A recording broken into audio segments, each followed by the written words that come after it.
রাজধানী সহ দেশের বিভিন্ন জায়গায় কালবৈশাখী ঝড় ও শিলাবৃষ্টি হয়েছে। ঝড়ের সময় রাজধানীতে ৩ জন এবং ঢাকার বাইরে বজ্রপাতে ৩ জনের মৃত্যু হয়েছে। রাজধানী সহ দেশের বিভিন্ন এলাকা বিদ্যুৎহীন রয়েছে। পরিস্থিতি স্বাভাবিক করার চেষ্টা চলছে বলে জানিয়েছে পিডিবি।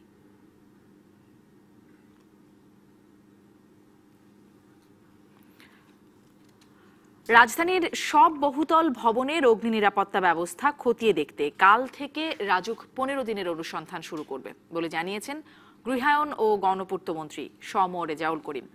দুপুরে রাজুক ভবনে দিক নির্দেশনামূলক বৈঠকের পর মন্ত্রী আরও জানান, এখন থেকে অনিয়ম পেলেই নেওয়া হবে ব্যবস্থা। ছাড় পাবে না অবৈধ কাজে জড়িত কর্মকর্তারাও। পুরনো ঢাকায় চুড়িহাট্টা ট্র্যাজেডির ৩৬ দিনের মাথায় অভিজাত এলাকা বনানীতে বহুতল ভবন এফআর টাওয়ারে ভয়াবহ আগুন। এই দুই দুর্ঘটনায় প্রাণ গেছে প্রায় ১০০ জনের।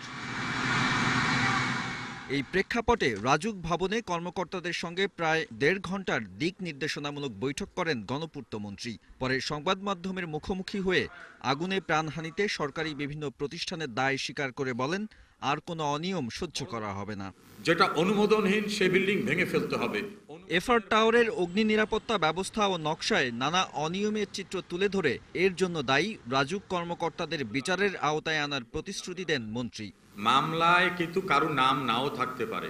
তদন্তের ভিতর থেকে যিনি আসবেন তিনি তৎকালীন সময় রাজুকের চেয়ারম্যান হন, ইন্সপেক্টর হন, মেম্বার হন, মন্ত্রী হন, ইভেন আমি দায়িত্ব নিয়ে বলবো আমিও যদি সম্পৃক্ত হই, তদন্ত রিপোর্টে যারাই আসবেন they will face the consequence. ভুল থেকে শিক্ষা নেয়ার অঙ্গীকার করে পূর্তমন্ত্রী বলেন, জবাবদিহি নিশ্চিত করতে এখন থেকেই রাজুককে ঢেলে সাজানো হচ্ছে। রাজুকের কর্ম পরিসরকে আরো গতিশীল করার জন্য আমরা উদ্যোগ গ্রহণ করেছি। এখন থেকে প্রতিটি এলাকার নির্মাণ কাজের প্রতিদিনের রিপোর্টের অগ্রগতি প্রেসক্রাইবড ফর্মে নোট করতে হবে। রাজুকের প্রতি মাসের সমন্বয় সভায় সকল রিপোর্ট নিয়ে আলোচনা হবে, যে কোন এলাকায় কতটা বিল্ডিং পরিকল্পনার পরিপন্থী হয়েছে, তার ভিত্তিতে আমরা ব্যবস্থা গ্রহণ করব। বহুতল ভবনের অগ্নি নিরাপত্তা ব্যবস্থা দেখতে সোমবার থেকে মাঠে নামবে রাজুকের ২৪টি দল। ১৫ দিনের অনুসন্ধান শেষে প্রত্যেকটি ভবনের তথ্য প্রকাশ করা হবে বলে ঘোষণা দিয়েছেন মন্ত্রী।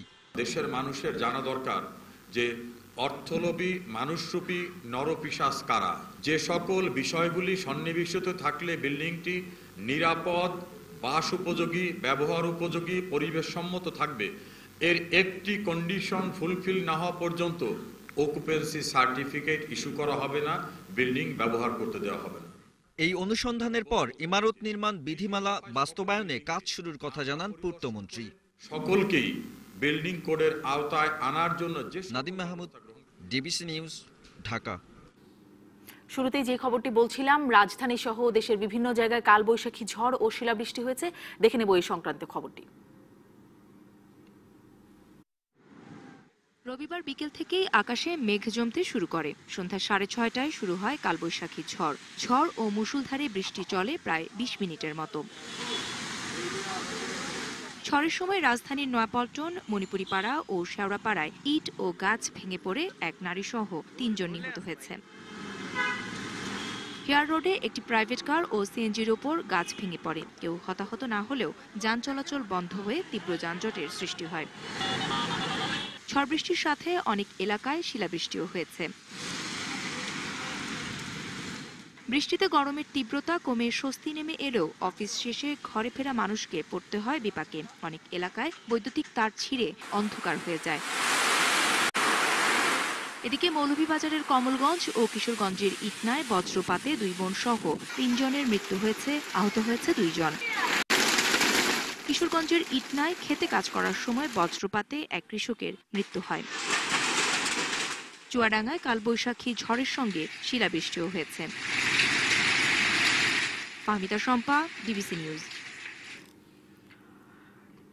রাজধানীর বনানীতে এফআর টাওয়ারে অগ্নিকাণ্ডের মামলায় ভবন মালিক SMI ফারুক ও তাজবিরুল ইসলামের 7 দিনের রিমান্ড মঞ্জুর করেছেন আদালত। পুলিশের আবেদনের পরিপ্রেক্ষিতে ঢাকার মুখ্য মহানগর হাকিম সাব্বির ইয়াসিনের আদালত এই আদেশ দেয়। ফারুক এফআর টাওয়ারের জমির মালিক আর তাজবির অবৈধ অংশের মালিক। এর আগে এই 2 আসামিকে আদালতে হাজির করে 10 দিন রিমান্ডে নেওয়ার আবেদন করে পুলিশ। বসুন্ধরা আবাসিক এলাকায় বাসা থেকে গেল রাতে জমির মালিক ফারুককে গ্রেপ্তার করে গোয়েন্দা পুলিশ। এর আগে ভবনটির অনুমোদনহীন কয়েকটি ফ্লোরের মালিক তাজবিরুলকেও গ্রেপ্তার করে পুলিশ। তাজবিরুল কুড়িগ্রাম জেলা বিএনপির সভাপতি ও বিএনপির কেন্দ্রীয় কমিটিরও সদস্য। এদিকে ভবনটির নির্মাতা লিয়াকত আলী, বিল্ডিং ব্যবস্থাপনা কমিটির নেতৃবৃন্দ এবং অজ্ঞাতনামা আরও অনেকের বিরুদ্ধে মামলা হয়েছে। বনানীর এফা টাওয়ারের ৮ম তলার একটি বোয়িং হাউসের বৈদ্যুতিক শর্ট সার্কিট থেকে আগুনের সূত্রপাত হয়েছে বলে জানিয়েছে স্বরাষ্ট্র ও ত্রাণ মন্ত্রণালয়ের সমন্বয়ে গঠিত তদন্ত কমিটি। পাশাপাশি সংস্কার ছাড়া আগামী ১৫০ দিন পর্যন্ত ভবনটি ব্যবহারের উপযোগী নয় বলে জানিয়েছে বুয়েটের পর্যবেক্ষক দল। বনানীর এফআর টাওয়ারে ভয়াবহ অগ্নিকাণ্ডের তৃতীয় দিনে আগুন লাগার কারণ জানতে গণশুনানির আয়োজন করে স্বরাষ্ট্র, দুর্যোগ ব্যবস্থাপনা ও ত্রাণ মন্ত্রণালয়ের তদন্ত কমিটি। শুনানিতে অংশ নেন আগুন থেকে বেঁচে যাওয়া ওই ভবনের ২৪ জন। এ সময় ভয়াবহ অভিজ্ঞতার কথা শোনান তারা। অনেকেই বলেন, ভবনের বহির্গমনের পথ থাকলেও তা জানত না কেউ। আমি ফায়ার এক্সিটটা যখন দেখি খোলা, কিন্তু ওইখান দিয়ে কোনো ধোঁয়া এবং আগুনের কোনো কিচ্ছু ছিল না, কোনো মানুষও ছিল না, কারণ কেউ জানতোই না যে একটা ফায়ার এক্সিটের দৌড় আছে। নিচে থেকে ইনস্ট্রাকশন দিছে যে আগুন তোমাদের ফ্লোরে চলে আসতেছে, তোমরা তাড়াতাড়ি ছাদে যাও, নাহলে তোমরা বাঁচতে পারবা না। আমরা যদি মনে হয় আর কাপল অফ মিনিটস এখানে থাকতাম, এই ৩৫ জন লোকের আমরা কেউই বাঁচতে পারতাম না। ৩ ঘন্টা শুনানি শেষে তদন্ত কমিটি জানায়, প্রাথমিকভাবে তাদের ধারণা ভবনের ৮ম তলা থেকে আগুনের সূত্রপাত। এছাড়া ভবনে ফায়ার অ্যালার্ম না থাকার পাশাপাশি বহির্গমনের বেশিরভাগ পথই ছিল বন্ধ। কোনো অ্যালার্ম তারা পায়নি, ফায়ার অ্যালার্ম তারা পায়নি। আমরা জিজ্ঞেস করেছিলাম যে কোনো ড্রিল কখনো হয়েছে কিনা, জানেন কিনা ফায়ার ড্রিল। তারা বলেছে এই ধরনের কোনো কাজ আমরা জানি না। তারপরে যে এক্সিট, ফায়ার এক্সিট যেটাকে বলে, সেই এক্সিটটা তারা বলছে এক হলো সরু, অত্যন্ত সরু, এবং সেখানে কোনো নির্দেশনা ছিল না কোন দিকে এই এক্সিট ডোর। এর আগে সকালে ক্ষতিগ্রস্ত ভবন পরিদর্শনে আসেন বুয়েট ও রাজুকের পর্যবেক্ষক দল। পর্যবেক্ষণ শেষে তারা জানান, ভবনটি বর্তমানে ব্যবহারের উপযোগী নয়, তবে বিল্ডিং কোড মেনে সংস্কার করে আগামী ১৫০ দিনের মধ্যে ব্যবহার করা যাবে। জানেন যে ১৮ তলা জায়গায় ২২ তলা হয়েছে, এটা একটা ইস্যু, যে কারণে আমরা ১৫০ দিন বেঁধে দিচ্ছি যে ডিটেল ইঞ্জিনিয়ার অ্যাসেসমেন্ট করে বোথ ফায়ার এবং বিল্ডিং কোডকে কভার করে যা যা করণীয় করে দেন বিল্ডিংটাকে ব্যবহার করার উপযোগী করা যাবে। এদিকে আগুনের ঘটনায় রাজুকের অনিয়ম থাকলে পুলিশ ব্যবস্থা নেবে বলে জানিয়েছে ঢাকা মহানগর গোয়েন্দা পুলিশ। যে সংস্থা, যে ব্যক্তি যত শক্তিধর হোক, আমরা যদি তাদের বিরুদ্ধে অপরাধ প্রমাণিত হয়, তাদের বিরুদ্ধে সুস্পষ্ট অপরাধের ভিত্তিতে অভিযোগপত্র দায়ের করা হবে। Daud Khan, DBC news, Dhaka. প্রত্যেকটা দুর্ঘটনার পর তদন্ত কমিটি হয়। বিশেষজ্ঞ আর নীতি নির্ধারকরা ঘুরে ফিরে একই কথা বলেন, কিন্তু কাজের কাজ কিছুই হয় না। এমনকি দুর্ঘটনা রোধে তৈরি করা কমিটির সুপারিশও কার্যকর হয় না। ফলে কিছুদিন পর পর ঘটে চলেছে একই রকমের দুর্ঘটনা। তদন্তই কোনোটা জীবন ফিরে পায়, কোনোটা পায় না, কোনোটা ফাইলের নিচে চলে যায়। এটা বাংলাদেশের এক ধরনের প্রথা হয়ে দাঁড়িয়েছে। ঢাকা উত্তর সিটির মেয়র আনিসুল হক আর নেই, কিন্তু পরিস্থিতি একই আছে। আপনার ঘর, এই ঘরকে রক্ষা করতে হলে মিনিমাম ক্যাপাবিলিটি থাকা উচিত। সেটা হলে যে এক্সটিংগুইশার থাকবে, কোনো ফায়ার ফাইটিং লোক ছিল না এখানে। এরকম মার্কেট থাকলে পরে তার একটা ক্যাপাসিটি থাকার কথা, 10 থেকে 15 মিনিট ফায়ার ফাইটিং করার কথা, সেটা অ্যাবসেন্ট ছিল। যারা আগুন নেভান তারা বারবারই একই সমস্যার মুখে পড়েন, আর যারা নীতি নির্ধারক তাদের চিন্তা আর কথা একই চক্রে ঘুরপাক খায়। দয়া করে একটি সুষ্ঠু এবং নিরপেক্ষ তদন্ত করে যে দায়ী তাকে বের করেন। নিছক দুর্ঘটনা নাকি এর পিছনে অন্য কোনো কারণও থাকতে পারে? দুর্ঘটনার ব্যাপারে যেভাবে সতর্ক থাকবেন, ঠিক তেমনি ভাবে নাশকতার ব্যাপারে আপনারা সতর্ক থাকবেন। অন্যদিকে আগুনের ক্ষতি কখনোই পূরণ হয় না। আগে যেরকম ভাবে ধ্বংস হয়েছে এখন সেভাবেই ধ্বংস হয়ে একদম কিচ্ছু নেই। এই প্রতিবার আশ্বাস দেওয়া হয়, প্রতিবার পড়ে, আর আমরা প্রতিবার ক্ষতিগ্রস্ত হই। কেউ আমাদের খোঁজ রাখে না। জমিদারি ট্যাক্স দিয়ে যাচ্ছি, যেটা সিটি কর্পোরেশন একদম জোর করে আমাদের কাছে নিয়ে যাচ্ছে। প্রায় 9 বছরেও নিমতলিতে আগুনের ঘটনায় তদন্ত কমিটির করা 17 দফা সুপারিশের বেশিরভাগই বাস্তবায়ন হয়নি। Himal Mahbub, DBC news, Dhaka. Gas company Titas ও বাংলাদেশ এনার্জি রেগুলেটরি কমিশনের অর্ধেক দুর্নীতি কমানো গেলে গ্যাসের দাম বাড়ানোর দরকার হবে না, এমন মন্তব্য করেছে হাইকোর্টের একটি বেঞ্চ। গ্যাসের দাম বাড়ানোর প্রক্রিয়া স্থগিত চেয়ে হাইকোর্টের রিটের উপর শুনানিতে বিচারপতি FRM নাজমুল আহসান ও বিচারপতি KM কামরুল কাদেরের সমন্বয়ে গঠিত হাইকোর্ট বেঞ্চ এই মন্তব্য করেন। এ সময় বাংলাদেশ ভারতের চেয়ে কেন বেশি দামে গ্যাস আমদানি করে সে বিষয়ে BERC-কে ব্যাখ্যা দিতে বলা হয়েছে। বাসাবাড়িতে ব্যবহৃত চুলার জন্য গ্যাসের দাম 80% বাড়ানোর প্রস্তাব দেয় তিতাস। দাম বাড়ানোর সিদ্ধান্ত স্থগিত চেয়ে হাইকোর্টে রিট করে consumer association of Bangladesh cab.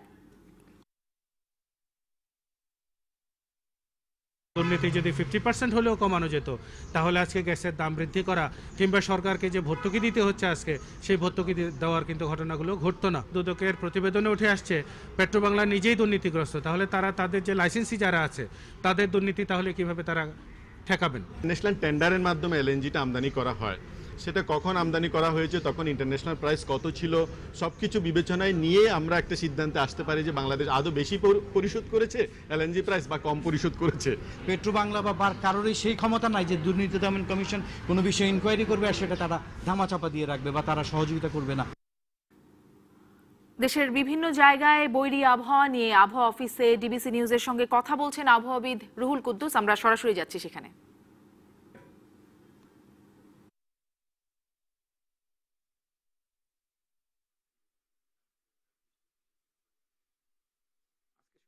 ঢাকায় বৃষ্টি রেকর্ড করা হয়েছে আপনার 17 মিলিমিটার, বিশেষ করে বলা যায় সন্ধ্যা 6টার পর থেকে শুরু হয়ে করে এক ঘন্টার মধ্যে 17 মিলিমিটার বৃষ্টি হয়েছে।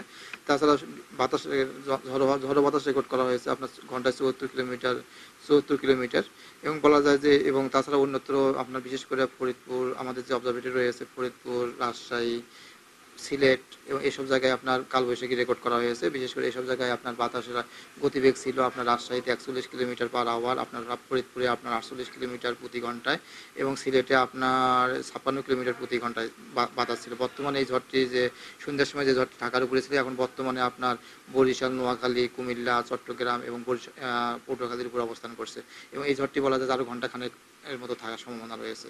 তাছাড়া আমরা আজকে সন্ধ্যা 6টা থেকে আগামীকাল সন্ধ্যা 6টা পর্যন্ত আবহাওয়া যে পূর্বাভাস দিয়েছি সেখানে বলা হয়েছে বিশেষ করে আপনার রংপুর, ময়মনসিংহ, সিলেট, ঢাকা এবং চট্টগ্রাম বিভাগের অনেক জায়গায়, রাজশাহী, খুলনা এবং বরিশাল বিভাগের কিছু কিছু জায়গায় দমকা অথবা ঝড়ো হাওয়া সহ বৃষ্টি বা বজ্র বৃষ্টি হতে পারে, সেই সাথে কোথাও কোথাও শিলাবৃষ্টির সম্ভাবনা রয়েছে এবং আগামীকালকেও বলা যায় যে আপনার ঝড় বৃষ্টির সম্ভাবনা রয়েছে বলা যায়। এবং তাছাড়া আপনি যদি 8-9 তারিখ পর্যন্ত আমাদের মডেলগুলো দেখতেছি সেখানে দেখা যাচ্ছে যে বিশেষ করে 8-9 তারিখ পর্যন্ত দেশের কম বেশি সব জায়গায় আপনার ঝড় কালবৈশাখী হওয়ার সম্ভাবনা রয়েছে। হয়তো কালকেও দেখা যাবে যে অনেক জায়গায় আজকের মতো হয়তো কালকেও হওয়ার সম্ভাবনা রয়েছে, তবে মাঝখানে হয়তো 4-5 তারিখ একটু কম বলা যায় যে আপনার ধারাবাহিকভাবে বলা যায় যে আপনার 8-9 তারিখ পর্যন্ত কন্টিনিউয়াসলি দেখা যাবে যে দেশের কম বেশি কালবৈশাখী হওয়ার সম্ভাবনা রয়েছে। কৃষি জমি নষ্ট করে যেখানে সেখানে শিল্প কারখানা গড়ে তোলা যাবে না বলে আবারও হুঁশিয়ারি দিয়েছেন প্রধানমন্ত্রী শেখ হাসিনা। প্রথম জাতীয় শিল্প মেলার উদ্বোধনী অনুষ্ঠানে ব্যাংক মালিকরা ঋণে সুদের হার না কমানোয় ক্ষোভ প্রকাশ করেন প্রধানমন্ত্রী। পাশাপাশি ব্যাংক ঋণ নিয়ে তা পরিশোধ না করার প্রবণতারও সমালোচনা করেন তিনি। শিল্পায়নের পথ ধরে মধ্যম আয়ের দেশে পরিণত হতে চলেছে বাংলাদেশ। মোট দেশজ উৎপাদনে শিল্প খাতের অবদান এখন 33.71%। 2021 সালে তা 40% নিয়ে যাওয়ার লক্ষ্য ঠিক করা হয়েছে। এমন বাস্তবতায় রাজধানীর বঙ্গবন্ধু আন্তর্জাতিক সম্মেলন কেন্দ্রে অনুষ্ঠিত হচ্ছে সপ্তাহব্যাপী প্রথম জাতীয় শিল্প মেলা। মেলা উদ্বোধন করে শিল্প বিকাশে ব্যাংক ঋণের উচ্চ সুদের হার সবচেয়ে বড় বাধা উল্লেখ করে ব্যাংক মালিকরা সুদের হার এক অঙ্কে নামিয়ে না আনায় ক্ষোভ প্রকাশ করেন সরকার প্রধান। একই সাথে শিল্প মালিকদের ঠিকমতো ঋণ পরিশোধ করতে বলেন তিনি। এই ব্যাংকের মালিক যারা তাদেরও তো শিল্প কলকারখানা আছে, তারাও তো ব্যবসা বাণিজ্য করে, তাহলে এখন আমাকে তো সেই জায়গাটা আগে হাত দিতে হবে যে তারা ব্যাংকও চালাচ্ছে, শিল্পও চালাচ্ছে, আবার তারা সুদের হার কমাবে না, তাহলে তাদের ব্যবসা কি কি আছে না আছে, ট্যাক্সটা ঠিকমতো দিচ্ছে কিনা, ভ্যাটটা দিচ্ছে কিনা, কাঁচামালটা ঠিকমতো আনছে কিনা। শিল্পের বহুমুখীকরণের পাশাপাশি এই খাতে কর্মসংস্থান তৈরিতে নতুন প্রযুক্তি ব্যবহারের উপর জোর দেন প্রধানমন্ত্রী। কৃষিও যেমন থাকবে, শিল্পায়নও হবে এবং কর্মসংস্থান হবে, উৎপাদন বাড়বে, নিজের দেশের অভ্যন্তরীণ বাজার আমার মানুষের ক্রয় ক্ষমতা বাড়বে, আবার রপ্তানি করে আমরা আমাদের দেশের পণ্য বিদেশে রপ্তানি করব। সেদিকে মাথায় রেখেই আমাদের সকল পরিকল্পনা আমরা বাস্তবায়ন করে যাচ্ছি। উন্নয়নের ধারাবাহিকতা ধরে রাখতে দেশে বিনিয়োগের আহ্বান জানান প্রধানমন্ত্রী। আমরা পরিকল্পনা নিচ্ছি, কাজে আমি আপনাদের সবার এই সহযোগিতা চাই যে দেশটা আমাদের ভবিষ্যৎ বংশধরদের জন্য আপনারা একটা সুন্দর দেশ গড়ে তোলেন। 6 এপ্রিল পর্যন্ত প্রতিদিন সকাল 10টা থেকে রাত 8টা পর্যন্ত চলবে এই মেলা। Shahnaz Ruma, DBC news, Dhaka. DBC সংবাদের এই পর্যায়ে নিচ্ছে একটা বিরতি, সাথেই থাকুন। চতুর্থ ধাপে 106 উপজেলায় শান্তিপূর্ণ পরিবেশে ভোট গ্রহণ শেষে এখন চলছে গণনা। তবে নানা অনিয়মের জন্য কুমিল্লার তিতাস উপজেলা এবং মুন্সিগঞ্জ, ঢাকা ও কুমিল্লার 11টি কেন্দ্রে ভোট স্থগিত করেছে বলে জানিয়েছে নির্বাচন কমিশন। সকালে তিতাস উপজেলার দাসীকান্দি, পোড়াকান্দি, বন্ধরামপুর ও জিয়ারকান্দি সরকারি প্রাথমিক বিদ্যালয় কেন্দ্রের ভোট গ্রহণ স্থগিত করা হয়। উপজেলার বিভিন্ন কেন্দ্রে চেয়ারম্যান ও ভাইস চেয়ারম্যান প্রার্থীর সমর্থকদের মধ্যে হামলা ও সংঘর্ষের ঘটনা ঘটে। এছাড়া এই উপজেলায় রাতে ব্যালটে সিল, ব্যালট পেপার ছিনিয়ে নেওয়া এবং ভোট কেন্দ্রে বিশৃঙ্খল পরিবেশ তৈরির অভিযোগ উঠেছে। এছাড়া বিভিন্ন অভিযোগে ঢাকার ধামরাই, বরগুনার বামনা এবং টাঙ্গাইলের বাসাইল ও দেলদুয়ারে প্রিজাইডিং ও সহকারী প্রিজাইডিং অফিসার সহ 7 জনকে আটক করা হয়েছে। এই ধাপে চেয়ারম্যান পদে বিনা প্রতিদ্বন্দ্বিতায় নির্বাচিত হতে যাচ্ছেন 39 জন।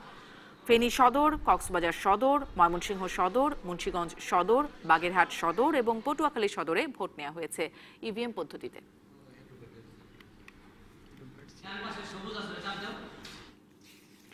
এ পর্যন্ত সব ধাপেই উপজেলা নির্বাচন সুষ্ঠু হয়েছে বলে দাবি করেছেন নির্বাচন কমিশন সচিব হেলালুদ্দিন আহমদ। বিকেলে নির্বাচন কমিশন ভবনে ব্রিফিংয়ে তিনি আরো বলেন, উপজেলা নির্বাচনে এখনো পর্যন্ত কোনো প্রাণহানির ঘটনা ঘটেনি, এটাই সবচেয়ে বড় সাফল্য। নির্বাচন শান্তিপূর্ণভাবে হয়েছে, ভালোভাবে হয়েছে এবং ভোটাররা যারা কেন্দ্রে গিয়েছেন সবাই ভোটাধিকার প্রয়োগ করতে পেরেছেন। আহত, নিহত এবং যাতে না হয়, শান্তিপূর্ণ হয়, এটার উপর আমরা সবচেয়ে বেশি গুরুত্ব দিয়েছি। ভোটার হার যদি বাড়াতে চাই তাহলে আবার আমাদেরকে ওখানকার স্থানীয় প্রশাসন বা অন্যান্য পলিটিক্যাল রাজনৈতিক দলগুলো আবার তারা অনিয়মের দিকে ঝুঁকে পড়বে। আগামীকাল থেকে সারা দেশে একযোগে শুরু হচ্ছে এইচএসসি ও সমমান পরীক্ষা, চলবে 6 মে পর্যন্ত। আর প্রশ্নপত্র ফাঁসের সাথে কেউ জড়িত থাকলে ছাড় দেয়া হবে না বলে হুঁশিয়ারি দিয়েছেন শিক্ষামন্ত্রী ডাক্তার দীপুমণি।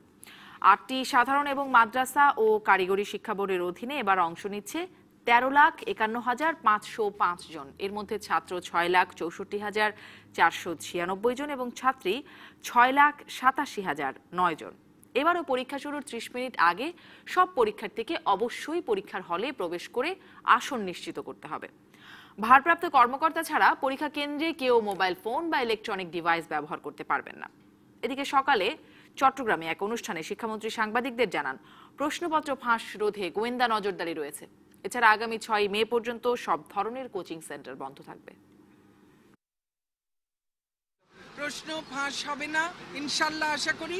একই সঙ্গে আমি এটুকুও বলবো যে তীক্ষ্ণ গোয়েন্দা নজরদারি রয়েছে। যদি কোনোভাবে কোথাও কাউকে পাওয়া যায় যে এ ধরনের কোনো অপচেষ্টায় লিপ্ত, তাদের বিরুদ্ধে কঠোর ব্যবস্থা নেওয়া হবে। সরকার ঐক্যফ্রন্টকে ভাঙার চেষ্টা করছে, বিএনপিকে নিয়েও দুশ্চিন্তায় আছে, এমন মন্তব্য করেছেন বিএনপি মহাসচিব মির্জা ফখরুল ইসলাম আলমগীর। আর গণফোরাম সভাপতি ডক্টর কামাল হোসেন বলেন, মৌলিক বিষয়ে সব দলকে ঐক্যবদ্ধ থাকতে হবে। ঐক্যফ্রন্টের আয়োজনে স্বাধীনতা দিবসের আলোচনায় তারা এসব বলেন।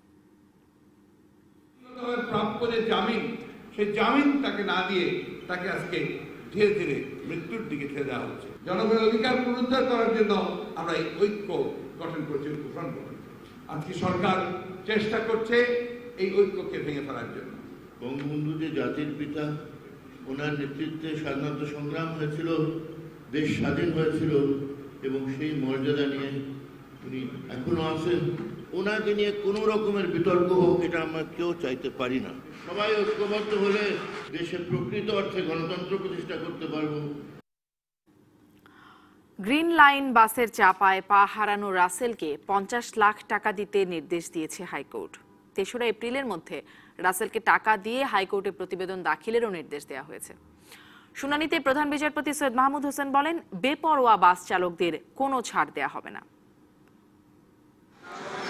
রাসেল রাজধানীতে প্রাইভেট কার চালিয়ে সংসার চালাতেন। সুস্থ স্বাভাবিক একজন রাসেল বাস চালকের খামখেয়ালিতে এখন পঙ্গু বেকার যুবক। গত বছরের 28শে এপ্রিল মেয়র হানিফ ফ্লাইওভারে রাসেলের প্রাইভেট কারকে ধাক্কা দেয় গ্রিন লাইন কোম্পানির একটি বাস। এ সময় কারণ জানতে চাইলে রাসেলের গায়ের উপর দিয়ে বাসটি তুলে দেয় চালক। এতে রাসেলের বাম পা বিচ্ছিন্ন হয়ে যায়। এ ঘটনায় ক্ষতিপূরণ চেয়ে রাসেলের পক্ষে রিট করা হলে 1 কোটি টাকা ক্ষতিপূরণ কেন দেয়া হবে না এই মর্মে রুল দেয় হাইকোর্ট।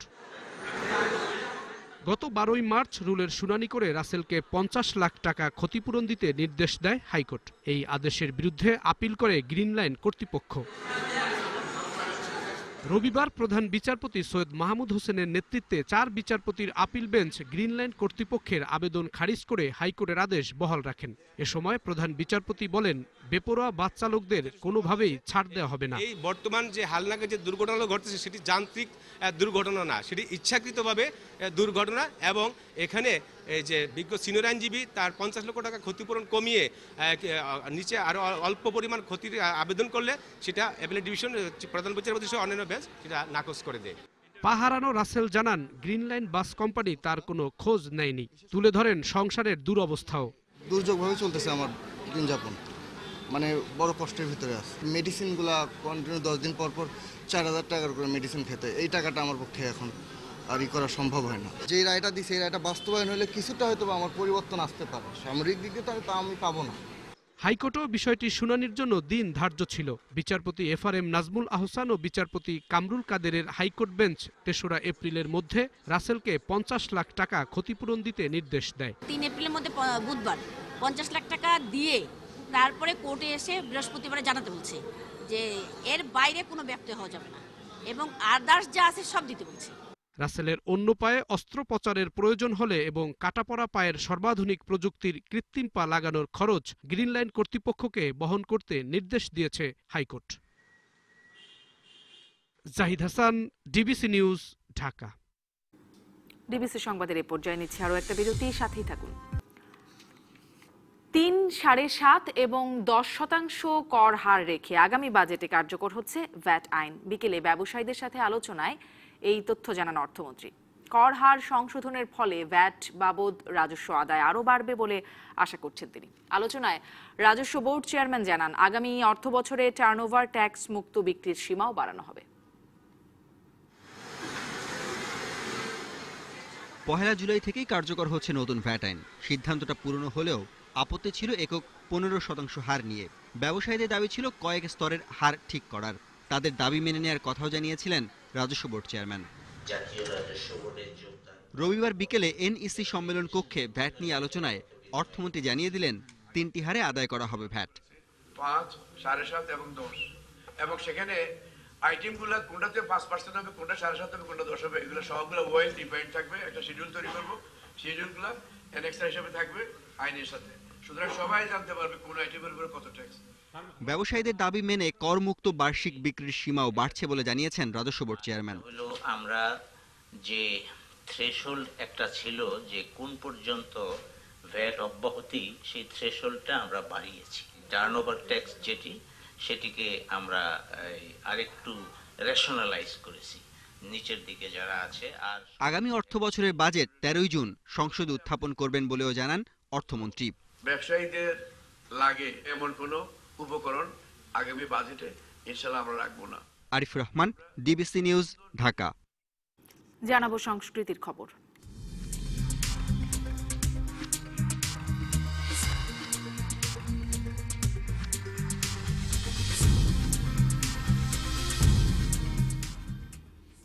বাংলা নববর্ষ উপলক্ষে রাজধানীর গুলশানে অনুষ্ঠিত হয়েছে ফ্যাশন শো। ফ্যাশন হাউস প্রেমস কালেকশনের উদ্যোগে ছিল এই আয়োজন। পয়লা বৈশাখকে বর্ণিল করে তুলতে দেশের ফ্যাশন হাউসগুলো মেতে উঠেছে বৈচিত্র্যময় পোশাক তৈরি প্রতিযোগিতায়। এরই ধারাবাহিকতায় ফ্যাশন শো রানওয়েতে র্যাম্প করেন দেশের জনপ্রিয় মডেলরা। ক্যাটওয়াকে ফুটিয়ে তোলেন লাল সাদা সহ বৈশাখী পোশাকের সৌন্দর্য। ঢাক ঢোলের তাল ও ছন্দে তারা প্রদর্শন করেন শাড়ি, পাঞ্জাবি, সালোয়ার কামিজ, ফতুয়া, কুর্তা সহ দেশীয় বিভিন্ন পোশাকের বাহার।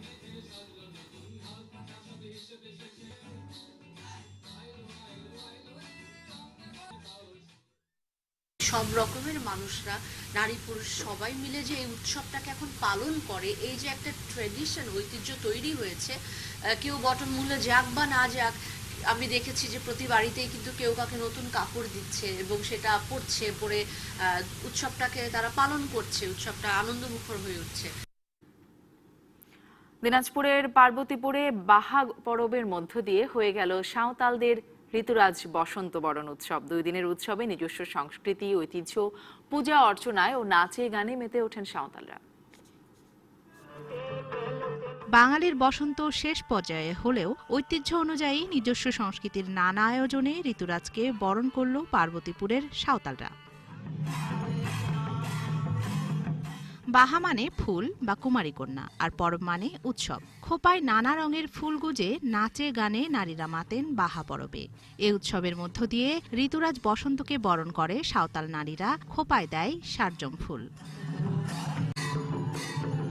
2 দিনের উৎসবে যোগ দিতে উত্তরাঞ্চলের সাঁওতালরা ছুটে আসেন পার্বতীপুর উপজেলার বারকোনা গ্রামে। ঐতিহ্যবাহী গানের তালে চলে সাঁওতালি নাচ।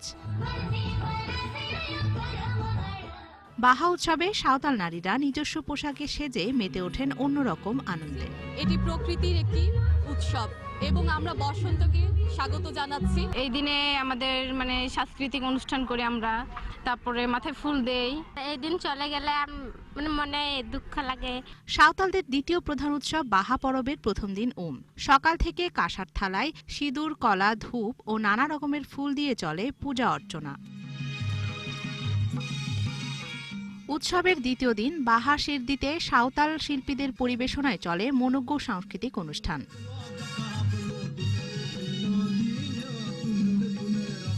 জাতীয় আদিবাসী পরিষদের সভাপতি জানান, ক্ষুদ্র নৃগোষ্ঠীর নিজস্ব সংস্কৃতি টিকিয়ে রাখতেই এমন উৎসব। এই উৎসবের মধ্য দিয়ে আদিবাসীদের একটি মিলন ঘটাতে আমরা চাই, যাতে নিজেরা নিজেদের ঐতিহ্য সম্পর্কে তারা সচেতন হতে পারে। বাহা পরবে ভারতের উড়িষ্যা, আসাম থেকেও আসে সাঁওতালরা। পার্বতীপুরের বারকোনা মাঠ হয়ে ওঠে সাঁওতালদের মিলন মেলা। DBC news desk.